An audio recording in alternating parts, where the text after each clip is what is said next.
Do you remember when they closed everything and you were not allowed to go outside? Do you remember when they destroyed your livelihood, or at the very least stalled it for around 2 years because of something that had a 0.02% mortality rate? Do you remember when they put you in concentration camps? Do you remember when they beat you up for committing the heinous crime of going outside? Though, when they went outside, it was fine. Do you remember when they made fun of you for losing your loved ones who didn't agree with them? Do you remember when they made this idiotic song? Because I don't want to remember anymore. Do you remember when someone who is an expert on medical treatment, on the specific field of medical treatment, the very inventor of the technology used to heal people, supposedly, do you remember when they canceled him and suspended him from various different social media platforms in a coordinated manner? And lastly, do you remember when they literally told you right to your face that they're going to do exactly the things that they told that they were going to do in 2009? And by the way, this is from the Rockefeller Foundation website, if you didn't know. And finally, let's go to today.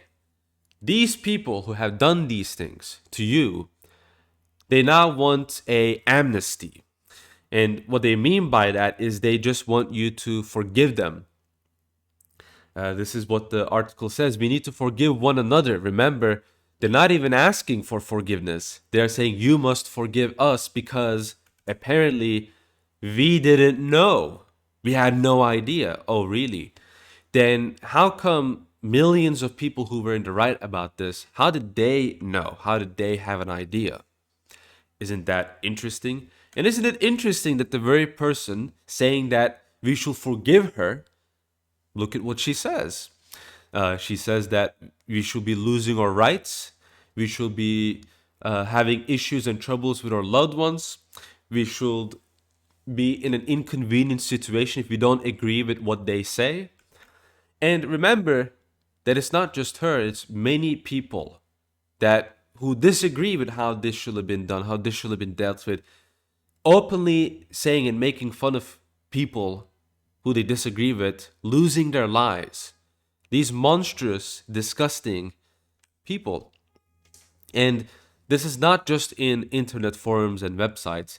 This was also in the newspapers. This was also pointed out by mainstream news organizations, where they openly state that you should be persecuted for disagreeing with them on how we should deal with the situation that we were dealt with, that we ended up encountering around 2 years ago.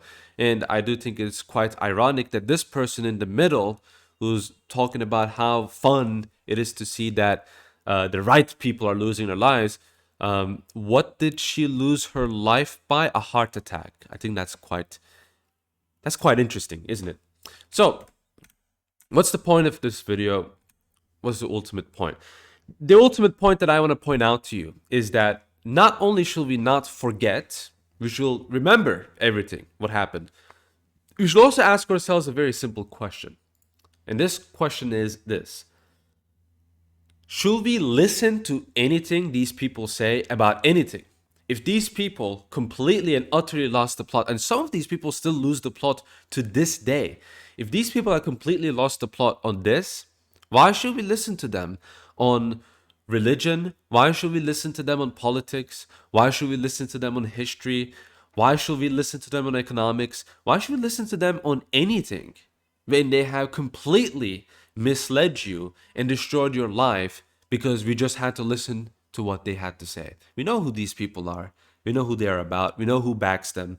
So should we really take these people seriously? I think not. And that's how I would like to end my video with. This is the message I want to end my video with. And I would like to thank you for listening. And I will see all of you in the next video. Goodbye and thanks for watching.